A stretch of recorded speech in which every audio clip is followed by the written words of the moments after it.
गौतम, उसकी पत्नी सुमन और उनका 2 साल का बच्चा जीवा हंसी खुशी रह रहे थे। सब कुछ ठीक चल रहा था। गौतम हर रविवार के दिन पूरा परिवार को घुमाने कहीं बाहर ले जाता था। रास्ते में एक जंगल पड़ता था। जंगल इतना घना नहीं था, लेकिन फिर भी लूटमार का डर रहता था। उसी जंगल में एक डाकुओं की टोली रहती थी। डाकुओं के सरदार का मकसद यह रहता था कि किसी की जान नहीं लेना, लेकिन उनके पास जो कुछ भी है उसमें से एक तिनका भी नहीं छोड़ना। सरदार केवल धन दौलत का लालची था।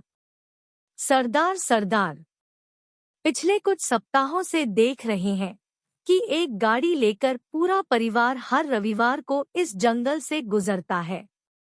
आप बोलो तो उसको रुकाए क्या? हम उनको रुकाएंगे नहीं। कुछ चालबाजी करते हैं। ऐसा करो, सड़क पर 5 लीटर तेल फैला दो और दूर से उन पर ध्यान रखना। फिर जब अगले रविवार को जब गौतम और उसकी बीवी बच्चा सभी घर लौट रहे थे, तभी तेल की वजह से गौतम बाइक को संभाल नहीं सका। उसने अपना नियंत्रण खो दिया और सभी गिर गए। गौतम ने उस वक्त हेलमेट नहीं लगाई थी। सर पर गहरी चोट आने से उसकी वही मौत हो गई। सुमन और उसका बच्चा किसी तरह से खड़े हुए। सुमन ने होश संभाला और गौतम के पास पहुंची, लेकिन वो तो मर चुका था। गौतम गौतम गौतम उठो। सरदार, लगता है पंछी जाल में फंस गया। चलो चलते हैं। सरदार और साथी डाकू उस स्थान पर पहुंचे जहां पर तेल गिराया था। उन्होंने गौतम की तलाशी की, लेकिन गौतम की जेब से केवल 500 रुपए मिले। डाकू बोले, ऐसे तो हमको तेल भी भारी पड़ गया। अब क्या करें?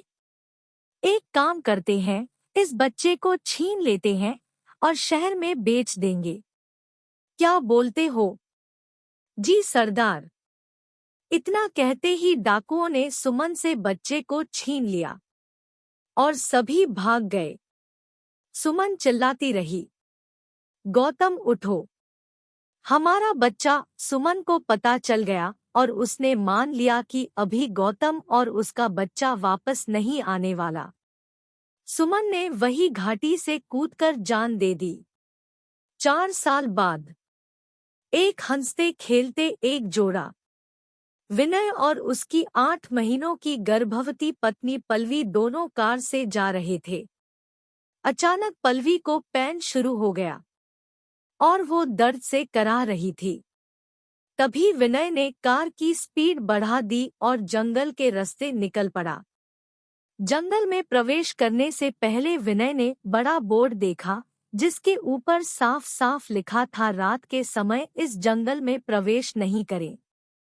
लेकिन विनय ने इस बात को नजरअंदाज किया और उसी रफ्तार से चलता रहा।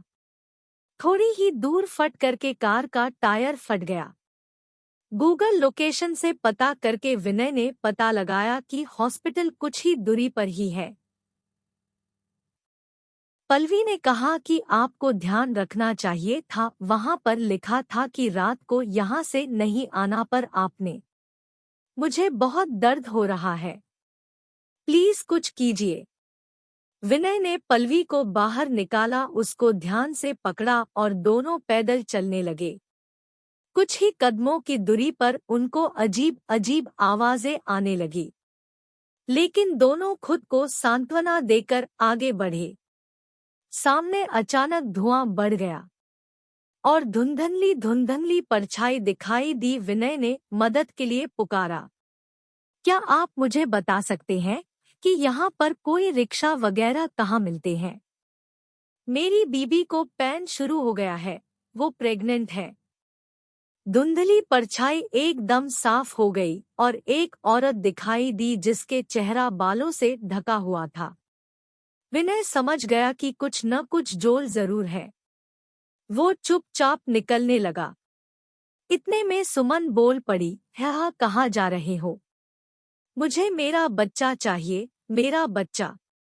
यहीं से उसे लेकर भाग गए। मेरा बच्चा, हाँ, देखिए मेरी बीवी प्रेग्नेंट है। प्लीज हमें जाने दीजिए। कैसे जाने दूँ तुम्हें? मुझे मेरा बच्चा चाहिए, नहीं तो मैं तुम्हारे बच्चे को ले जाऊंगी। इतना कहते ही उसने अपनी भूतिया शक्ति से पल्लवी की कोख को झाड़ दिया और बच्चा निकाल दिया। बच्चा लेकर झटपट सुमन भाग गई। विनय और पल्लवी दोनों रोने लगे और हॉस्पिटल पहुंचे। पल्लवी को भर्ती करवाया और पूरी रात अपनी गलती को कोसता रहा। विनय को अपना बच्चा वापस चाहिए था। एक तो उससे पल्लवी का दोहक देखा नहीं जाता, दूसरा उसने बोर्ड देखने के बाद भी जंगल से गाड़ी निकाली।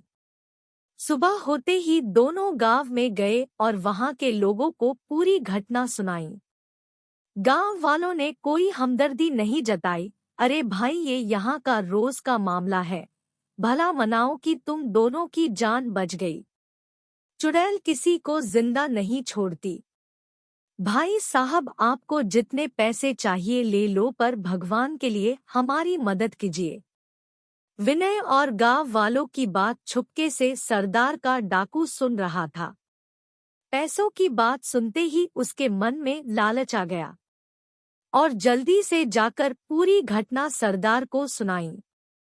सरदार को समझ आ गया अब क्या करना है।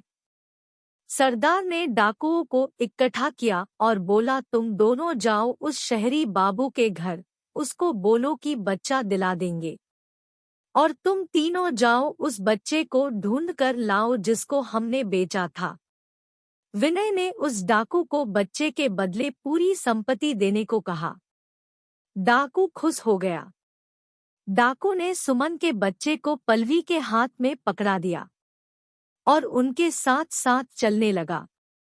सभी उसी जगह पर पहुंच गए जहां से सुमन ने पल्लवी से बच्चा छिना। सरदार ने उस 7 साल के बच्चे को संभलाकर पेड़ के पीछे छुप गया। अब सुमन का बच्चा बोला, माँ, माँ, मैं आ गया हूँ, तुम कहाँ हो? इतने में धुआं छा गया और की आवाजें आने लगी। धीरे धीरे करके सुमन सामने आई। पल्लवी हाथ जोड़कर बोली, देखो मैं तुम्हारे बच्चे को लेकर आई। अब तुम मेरे बच्चे को लौटा दो। सुमन दूर से ही भयानक आवाज में रोने लगी, मेरा बच्चा, मेरा बच्चा। सुमन ने पल्लवी के बच्चे को लौटा दिया। अब पल्लवी अपने बच्चे को चूमने लगी, प्यार करने लगी। ये देखकर सुमन का मन और भर आया और वो विलाप करने लगी, क्योंकि अब वो अपने बच्चे का पालन पोषण नहीं कर सकती थी। अब सुमन बहुत छटपटाने लगी। क्यों किया मेरे साथ ऐसा? मेरे पति को मार डाला, मेरे बच्चे को छीन लिया। क्या बिगाड़ा था हमें? किसी का पूरा परिवार उजाड़ दिया। इतने गुस्से में सुमन की सारी भुतिया शक्ति खुल गई। सुमन ने पेड़ के पीछे छुपे उस सरदार को भांप लिया। सुमन एक एक को बुरी तरह से अपनी शक्ति से मार डाला। इतना खौफनाक दृश्य देखकर सुमन का बच्चा पल्लवी से लिपट गया। पल्लवी अब शांत हो चुकी थी। वो बस खड़े खड़े अपने बच्चे को देख रही थी। पल्लवी और विनय भी बहुत भावुक हो गए। पल्लवी ने कहा, तुम चिंता मत करो, तुम्हारे बेटे का आज से मैं ख्याल रखूंगी। तुम अब किसी को नुकसान मत पहुंचाना, और अगर तुम्हारा उद्देश्य पूरा हो गया हो तो तुम इस संसार से हमेशा के लिए मुक्त हो जाओ। इतना कहने के बाद सुमन धीरे धीरे ओझल हो जाती है। सभी उसको बाय बाय करते हैं।